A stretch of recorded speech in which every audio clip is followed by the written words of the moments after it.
بسم اللہ الرحمن الرحیم۔ منسا موسیٰ سلطنت مالی کا سب سے مشہور اور نیک نام حکمران رہا ہے، جس نے سن 1312 عیسوی سے سن 1337 تک حکومت کی۔ اسے نہ صرف قرون وسطیٰ بلکہ انسانی تاریخ کا سب سے دولت مند فرد قرار دیا گیا ہے۔ اس کے عہد میں مالی کی سلطنت اپنے نقطۂ عروج کو پہنچ گئی اور سلطنت مالی کی حدود مشرق میں گاد اور مغرب میں بحر اوقیانوس اور شمال میں تفازا کی نمک کی کانوں سے جنوب میں ساحلی جنگلات تک پھیل گئی۔ آج کا ملتانیہ، سینیگال، گیمبیا، گنی، برکینا فاسو، مالی، نائجر، چاڈ اور نائجیریا وغیرہ کا علاقہ اس وقت منسا موسیٰ کی سلطنت کا حصہ ہوا کرتا تھا۔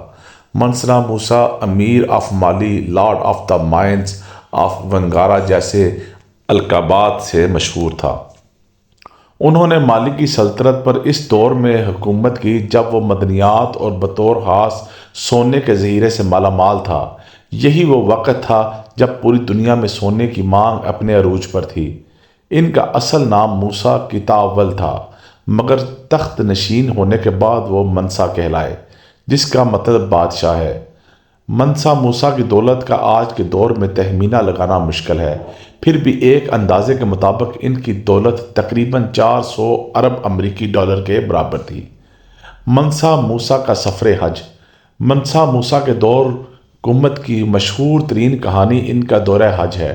اس سفر میں منسا موسیٰ نے تقریباً 6500 کلومیٹر کا فاصلہ طے کیا۔ واقعہ یہ ہے کہ جب منسا موسیٰ کو دیکھنے کی خواہش رکھنے والے ان سے ملنے گئے تو ان کے قافلے کو دیکھ کر ہی دنگ رہ گئے۔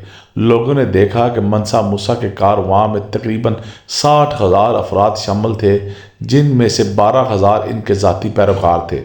منسا موسیٰ جس گھوڑے پر سوار تھے، اس کے آگے 500 افراد کا دستہ چل رہا تھا، جن کے ہاتھوں میں سونے کی چھڑیاں تھیں۔ منسا کے قافلے کے یہ پیش رو بہترین ریشم کا لباس استعمال کرتے تھے۔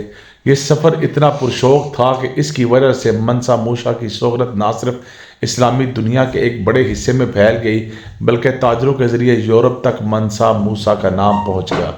سفر میں منسا موسیٰ نے اس کثرت سے سونا خرچ کیا کہ مصر میں سونے کی قیمتیں کئی سال تک گری رہیں۔ اس زمانے میں غالباً مغربی افریقہ کے اس علاقے میں سونا بہت زیادہ پایا جاتا تھا، جہاں منسا موسیٰ کی حکومت تھی۔ حج کے اس سفر میں منسا موسیٰ کے ہمراہ تقریباً 60,000 فوجی اور 12,000 غلام تھے، جنہوں نے 4 پاؤنڈ سونا اٹھا رکھا تھا۔ اس کے علاوہ ان کے اونٹوں پر بھی سونا لدا ہوا تھا۔ ایک اندازے کے مطابق منسا موسیٰ نے تقریباً 125 ٹن سونا اس سفر میں خرچ کیا۔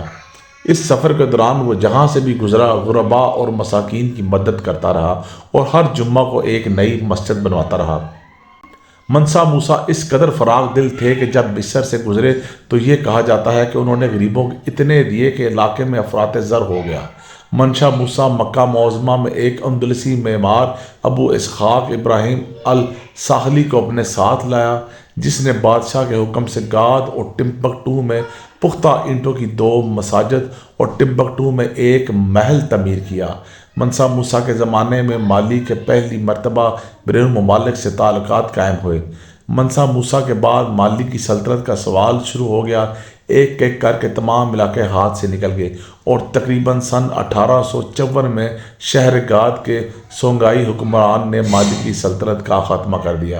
مشہور سیاح ابن بطوطہ نے اسی منسا موسیٰ کے بھائی سلمان بن ابو بکر کی حکومت کے دوران مالی کی مملکت میں 1 سال سے زیادہ قیام کیا اور ٹمبکٹو کی سیر بھی کی اور علاقے کی مالی خوشحالی اور امن و امان کی تعریف کی۔